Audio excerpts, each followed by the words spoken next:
प्रतिक्रिया देते हुए उन्होंने कहा कि यदि यही बात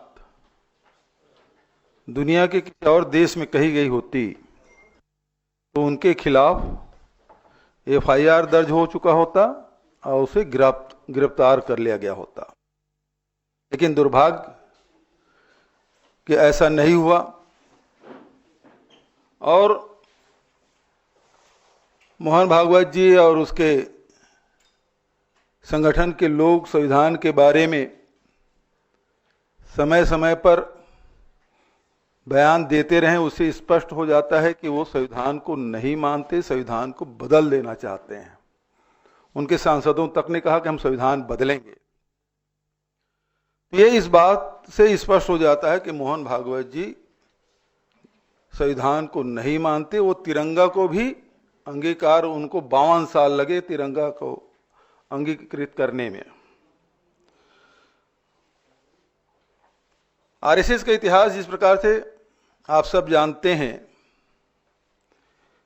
कि जब लाखों भारतीय अंग्रेजों के खिलाफ लड़ाई लड़ रहे थे ते उनके साथ भागीदार के रूप में काम कर रहे थे अंग्रेजों के साथ। ये हिटलर और मुसोलिनी के विचारों के मानने वाले लोग हैं, उस रास्ते पे चलने वाले लोग हैं। ये असहमति को भी बर्दाश्त नहीं कर सकते, उनको विरोधियों के तहत कुचल देना चाहते हैं, दबा देना चाहते हैं। इस विचारधारा के लोग हैं। आदरणीय साथियों, केंद्र में भाजपा की सरकार है, बहुत सारे राज्यों में भी है। दरअसल ये सरकार आरएसएस की सरकार है, क्योंकि संविधान में तो न्याय की बात है, समानता की बात है, लोकतंत्र की रक्षा करने की बात है, और आरएसएस इन विचारों को मानती नहीं है। और वही काम लगातार जो भारतीय जनता पार्टी की सरकार है वो लगातार कर रही है। इनका पक्षपाती एजेंडा से देश क्या दुनिया भली भांति परिचित हो चुकी है। और लगातार अभी जिस प्रकार से राहुल जी ने जो बयान दिया, उसके भाषण को तोड़ मड़ोड़ के लोग, चाहे जेपी नड्डा जी हों चाहे और कोई हो, वो इसकी व्याख्या गलत ढंग से कर रहे हैं। भारतीय संविधान के अनुच्छेद 12 में राज्य का अर्थ उसके संस्थानों के रूप में परिभाषित की गई है। अब जितने भी जो न्याय, समानता और लोकतंत्र की रक्षा करने की जिम्मेदारी इन संस्थाओं की है, उसको ये लोग कब्जा कर लिए हैं। आप देख सकते हैं कि किस प्रकार से निर्वाचन आयोग की भूमिका रही है, किस प्रकार से भारतीय जनता पार्टी के लोग लोकसभा सत्ता में होते हुए लोकसभा नहीं चलने दे रहे हैं, किस प्रकार से ईडी, आईटी, सीबीआई का दुरुपयोग हो रहा है। और इसीलिए तो राहुल जी ने कहा कि लड़ाई हमको इन संगठनों से भी है।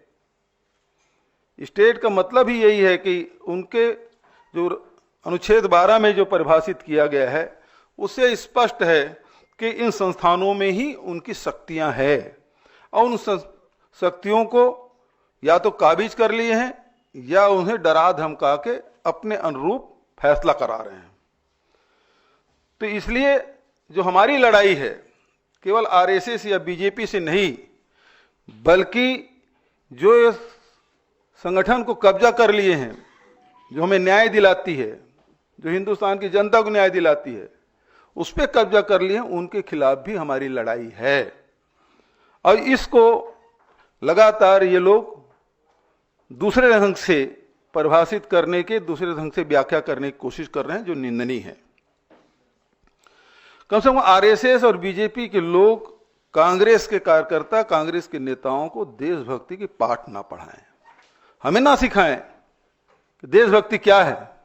वो तो हमने देख लिया कि आजादी की लड़ाई में आपकी भूमिका क्या रही है, कि देश के आजादी के दीवानों के साथ आप थे या फिर अंग्रेजों के साथ थे।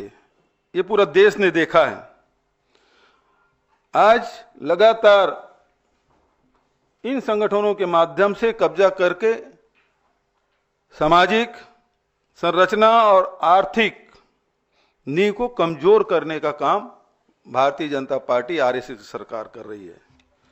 तो आदरणीय साथियों, मैं यही स्पष्ट करना चाहूंगा कि राहुल जी का जो दृष्टिकोण है लोकतांत्रिक है, समावेशी है और न्यायपूर्ण।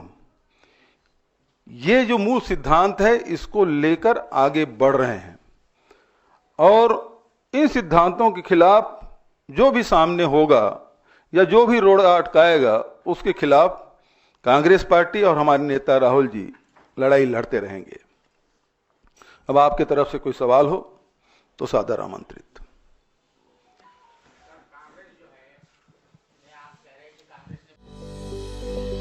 Welcome to K-Mall, a premium project by Kaleen Group. K-Mall is in the heart of Kolkata's electronic, garment and lifestyle hub, Khidirpur. K-Mall, which is designed as a world-class mall, is the outcome of endless effort of our experts, combined with modern superb techniques and new-age design. Book now